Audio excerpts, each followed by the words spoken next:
আপনি মরে গেলে পৃথিবীর কিচ্ছু না, বিশ্বাস করুন। হয়তো কিছু প্রিয়জন মানুষ কষ্ট পাবে, কাঁদবে, মনে করবে মাঝে মাঝে অনেক দিন পর। তারপর একসময় তারাও মারা গেলে আপনি নিঃশেষ হয়ে যাবেন। পৃথিবীর কিচ্ছু আসে না যায় না আপনি মারা গেলে কিংবা বেঁচে থাকলে। তাই আপনি যেটা আপনার করতে মনে হয় যে হ্যাঁ ইটস রাইট ফর ইউ, অবশ্যই আপনি ওটা করবেন। হ্যাঁ, আপনার পিতামাতার অবশ্যই অধিকার রয়েছে, তারা আপনাকে এই পৃথিবীটা দেখানোর সুযোগ দিয়েছে। তার জন্য আপনি তাদের হয়তো অনুমতি নিতে পারেন, কিন্তু বিশ্বাস করুন অনেক সময় তারা যদি অনুমতি নাও দেয়, বাট আপনি আর রাইট কিছু করবেন, অবশ্যই করবেন। আপনার নিজের ডিসিশন রয়েছে, কারোর জন্য তো আপনার জীবন থেমে থাকতে পারে না। আসলে কারোর জন্য কারোর জীবন থেমে থাকেই না। আর এটাই, আপনি বেঁচে থাকুন বা মৃত্যু বরণ করুন, এই পৃথিবীর কিচ্ছু যাবে না, আসবে না। এই সিম্পল জিনিসটুকু যেদিন বুঝবেন, সেদিন জীবনকে আরও সহজ মনে হবে। আর যে কোনো মুহূর্তকে উপভোগ করার চেষ্টা করবেন, এটা আমি আমার পিতামাতাকেও বলি।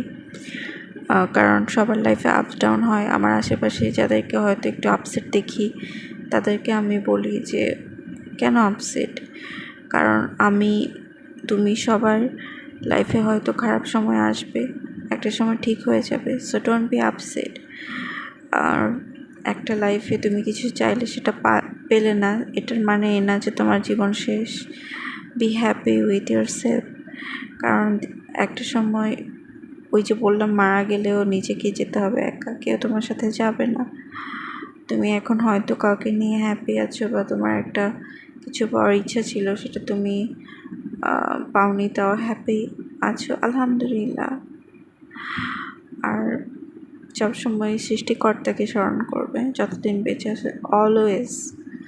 অলওয়েজ ইবাদত করো কিংবা না করো, বাট স্মরণে সবসময় রাখবে যে সে তোমাকে এই দুনিয়াটা দেখাচ্ছে, দুনিয়া সব কিছু দেখাচ্ছে, সব কিছু সুযোগ দিচ্ছে তোমাকে। তুমি ঘুমাচ্ছ, খাচ্ছ, পড়ছো, সব কিছু করছো। সে যদি তোমাকে না দিত, কারো সামর্থ্য ছিল না তোমাকে দেওয়ার।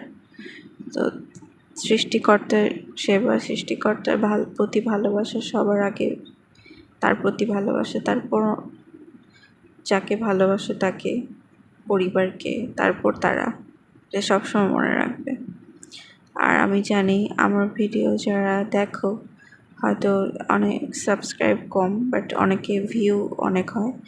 যারা দেখো তাদের বলবো যে অলওয়েজ বি স্ট্রং।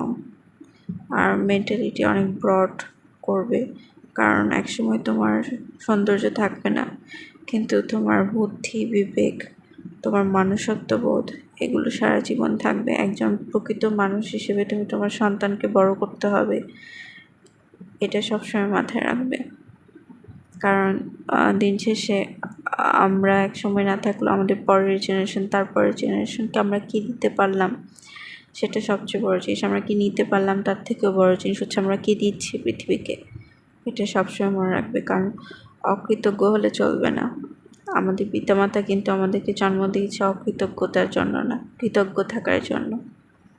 তারা কৃতজ্ঞতা বজায় রেখেছে আমাদের উপর। আমাদেরও উচিত কৃতজ্ঞতা বজায় রাখা। ধন্যবাদ।